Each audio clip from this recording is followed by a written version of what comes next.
तो भी हम कहानी स्टार्ट करते हैं। हमारा सामान हो गया सारा तैयार, रेडी हो चुका है। गणेश जी की कहानी सबसे पहले हर व्रत में पढ़ी जाती है और कोई भी काम करने से पहले गणेश जी की आरती पढ़ते हैं और सबसे पहले तो पूजा का संपूर्ण फल इसी से प्राप्त होता है। और करवा चौथ वाले दिन सबसे पहले गणेश जी की कहानी पढ़ी जाती है। हम आपको सुनाते हैं आज कहानी। देश भर में करवा चौथ का त्योहार मनाया जा रहा है। उस दिन महिलाएं 16 श्रृंगार करके व्रत पूजन करती है।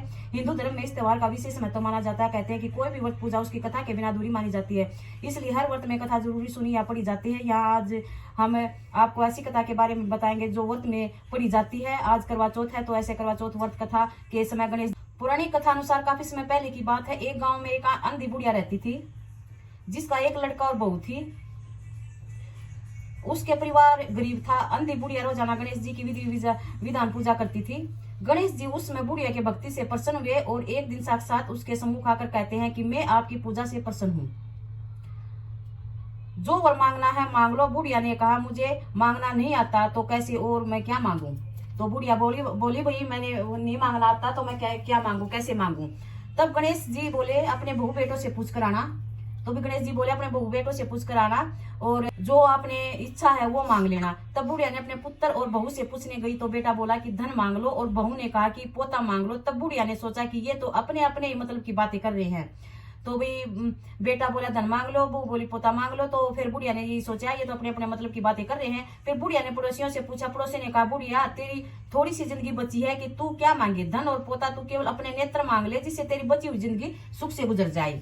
उस बुढ़िया ने बेटे बहू और पड़ोसियों की बातें सुनने के बाद घर में जाकर सोचा कि क्यों न ऐसी चीज मांग लूं जिससे बेटा बहू और मेरा सबका ही भला हो जाए।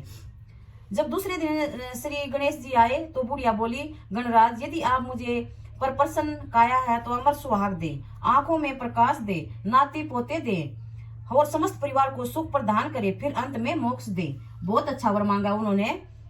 तो बुढ़िया की बात सुनकर गणेश जी बोले तूने तो मुझे ठग लिया, खैर जो कुछ तूने मांगा है वह सभी तुझे मिलेगा। यह करके गणेश जी अंतर्ध्यान हो गई।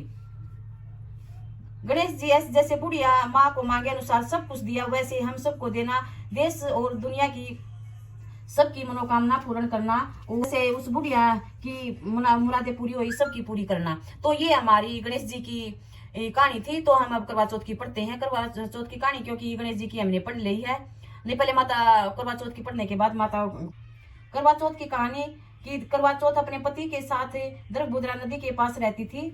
एक दिन करवा के पति नदी में स्नान करने गए तो मगरमच्छ ने उनका पैर पकड़ लिया और नदी में खींचने लगी। मृत्यु करीब देखकर करवा के पति करवा को पुकारने लगे। करवा दौड़कर नदी के पास पहुंची और पति की मृत्यु के मुंह में जाते हुए मगरमच्छ को देखा। करवा ने तुरंत एक कच्चा धागा लेकर मगरमच्छ को एक पेड़ से बांध दिया। करवा के सतीत्व के कारण मगरमच्छ कच्चे धागे में ऐसा बंधा कि टस से मस नहीं हुए और टस से मस नहीं पा रहे थे। वो बहुत दुखी हो गए थे। उसे इतनी तेज बांध दिया था। करवा के पति और मगरमच्छ दोनों को प्राण संकट में फंसे हुए थे। करवा ने यमराज को पुकारा और अपने पति को जीवन दान देने के लिए मगरमच्छ को मृत्युदंड देने के लिए कहा। यमराज ने कहा मैं ऐसा नहीं कर सकता क्योंकि अभी मगरमच्छ की आयु शेष है और तुम्हारे पति की आयु पूरी हो चुकी है। क्रोधित होकर करवा ने यमराज से कहा अगर आप ऐसा नहीं किया तो मैं आपको श्राप दे दूंगी। सती के श्राप से भयभीत होकर यमराज ने तुरंत मगरमच्छ को यमलोक भेज दिया और करवा के पति को जीवन दान दिया। इसलिए करवा चौथ के व्रत की सुहागन स्त्रियों को करवा माता की प्रार्थना करती हुई करवा माता जैसे अपने पति की मृत्यु के मुंह से वापस निकाल लिया वैसे ही मेरे सुहाग को भी रक्षा करना। करवा माता की तरह सावित्री ने भी सच्चे धागे से अपने पति के वट वृक्ष के नीचे लपेट कर रखा था। कच्चे धागे में लपेटा प्रेम और विश्वास ऐसा था। यमराज सावित्री के पति प्राण अपने साथ लेकर जा रहे थे। सावित्री के पति के प्राण को यमराज को लौटाना पड़ा और सावित्री को वरदान देना पड़ा कि उनके सुहाग हमेशा बना रहे और लंबे समय तक दोनों साथ रहे। एक साहूकार के 7 लड़के और 1 लड़की थी। सेठानी सहित उसके बहुओं और बेटियों ने करवा चौथ का व्रत रखा। रात्रि को साहूकार के लड़के भोजन करने लगे तो उन्होंने अपनी बहन से भोजन के लिए कहा। इस पर बहन ने बताया कि इसका आज उसका व्रत है और वह खाना चंद्रमा को अर्घ्य देकर ही खा सकती है। सबसे छोटे भाई को अपनी बहन की हालत देखी नहीं जाती और वह दूर पेड़ पर एक दीपक जलाकर छलनी की ओट में रख देता है।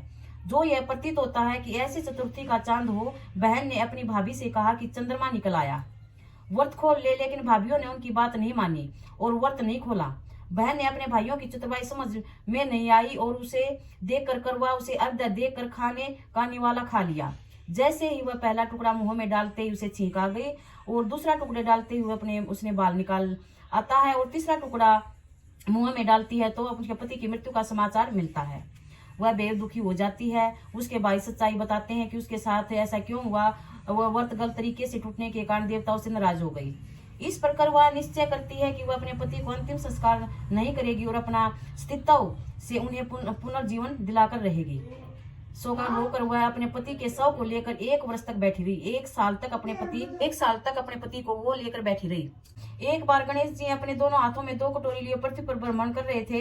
एक कटोरी में दूध था और दूसरी कटोरी में कच्चे चावल थे, लेकिन गणेश जी के पास दोनों कटोरी बहुत छोटी थी, उनमें बहुत छोटे दूध और चावल थे। गणेश जी ने जाकर कई लोगों से खीर मांगने के निवेदन किया, लेकिन किसी ने भी बात नहीं मानी, क्योंकि इतनी कम चीजों में खीर कैसे बनती है। आखिर में गणेश जी का एक बुढ़िया यानी कि एक बूढ़ी माई के घर पहुंचे और उन्हें प्रार्थना करने लगे कि यह खीर बना लो। बुढ़िया माई मान गई और गणेश जी ने दोनों कटोरी मांगने लगी। तब गणेश जी ने बूढ़ी अम्मा से एक बड़ा बर्तन लाने को कहा। जब अम्मा ने कारण पूछा तो उन्होंने बोला कि इन दोनों कटोरियों में मौजूद दूध से चावल और खाली करना है, ताकि इनके ज्यादा खीर बन सके और गाँव में बढ़ सके। बूढ़ी अम्मा चौंक गई और बोली कि यह तो संभव नहीं है कि रोज से दूध और चावल में बड़े बर्तन जाएं। लेकिन गणेश जी के कहने पर वह 2 बड़े बर्तन ले आई और उनमें चावल और दूध डाल दिया। उसके बाद वे बर्तन चावल और दूध से भर गए, जिसे देख बूढ़ी अम्मा चौंक गई। उन्होंने खीर बनाना शुरू कर दिया। बूढ़ी अम्मा और खीर बनकर बाहर गांव वालों ने बुलाने के लिए जाने लगी और गणेश जी बोले कि आप नहीं लीजिए, उसके बाद उसका भोग लगाकर ही गांव में खीर बांटूंगी। बूढ़ी अम्मा गांव वालों को बुलाने के लिए बाहर चली गई कि तभी उनकी बहू आई और खीर देखकर उसका मन ललच गया। उसने थोड़ी सी खीर खा ली। उसके बाद जब अम्मा ने गणेश जी को भोग लगाने के लिए खीर निकालने को कहा, तब गणेश जी ने भोग लगाने के लिए मना कर दिया। अम्मा ने कारण पूछा तो उन्हें बताया कि माई खीर का भोग तो पहले से लग चुका है। गणेश जी ने बताया कि खीर किसी और ने बल्कि अपनी बहू ने खाई है। यह जानकर अम्मा दुखी हो गई। तब श्री गणेश जी ने उन्हें समझाया कि खीर नवजात बालक ने खाई है। गर्भ में पल रहे बालक के अगरबत्ती माँ द्वारा खीर खाने और लेने से एक प्रकार से भोग गणेश जी को लगा है, क्योंकि गर्भवती महिलाएं या गर्भ पल रहा बालक सबसे शुद्ध और पवित्र माने जाते हैं। तभी कहीं जाकर बड़ी अम्मा संतुष्टि हुई और गांव के सभी लोगों ने खीर खिलाई। साथ ही गणेश जी ने भी खाई और सब उनकी जय जयकार करने लगे। जैसे बूढ़ी माता को गणेश जी ने दर्शन दिए, वैसे सभी को दर्शन दे।